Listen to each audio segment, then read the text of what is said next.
అయితే వచ్చింది. దీంతో మాత్రం ఇంకొక చైర్ కూడా అట్లే ఇరిగింది సేమ్. దీంతో మాత్రం ఇంకోటి కూడా రిపేర్ చేయబోతున్నాను. ఇక ఇట్లయితే స్క్రూలు అయితే బిగించిన, మొత్తానికి అయితే స్ట్రాంగ్ అయితే ఉన్నాయి. ఇప్పుడు దీని మీద ఒక మెత్త, మామూలుగా ఒక టవల్ వేసి మీకు అయితే దీన్ని చూపెడతా. దీని గురించి సపరేట్గా ఒక మెత్త టవల్ అవన్నీ తెస్తా. మీరైతే ఇట్లాంటి ఏమైనా ఎగిరితే మాత్రం పడేసుకోవద్దు, మంచిగా రిపేర్ చేసుకోవచ్చు. తిరిగింది ఇట్లాంటి మీరు కూడా వారేసుకోరు, అందుకే ఈ వీడియో దీంట్లో ఇక్కడ ఉన్న స్క్రూలు తీసుకున్నా, ఇక్కడ ఉన్నటువంటి పనిముట్లు అయితే యూజ్ చేసిన, మొత్తానికైతే సక్సెస్ చేసిన.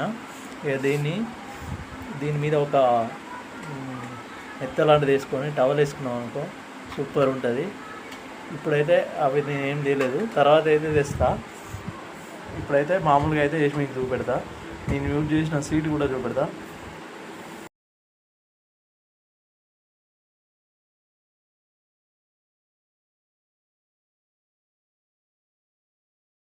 ఆల్రెడీ నేనైతే ఇప్పుడు మామూలుగా అయితే ఇంట్లోనే యూజ్ చేసి అయితే చేసిన, తర్వాత అయితే తెచ్చుకుంటాను నేను ఏదైతే చేయరు. ఇప్పుడైతే నేను అలా మీకు కూర్చొని అయితే చూపెడతా. ఇప్పుడైతే నేను ఇరిగిపోయిన కుర్చీని అయితే తయారు చేసి అయితే అలానే కూర్చున్నా. ఇది మీరైతే ఇరిగిపోయిన కుర్చీని అయితే పడేయద్దు, రిపేర్ చేసుకోవచ్చు నా లెక్క.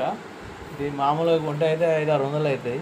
దాన్ని నేను చేసిన తర్వాత ఇంకా దీన్ని డిజైన్ చేస్తా, వేరే అది మెత్తలాంటివి తీసుకొచ్చి బయట షాప్లో అయితే తీసుకొస్తా తర్వాత. అయితే ఇప్పుడైతే నేను కూర్చున్న అదే చేయాల. మళ్ళీ మీకు నేను లేచి చూపెడుతున్నా చూడండి.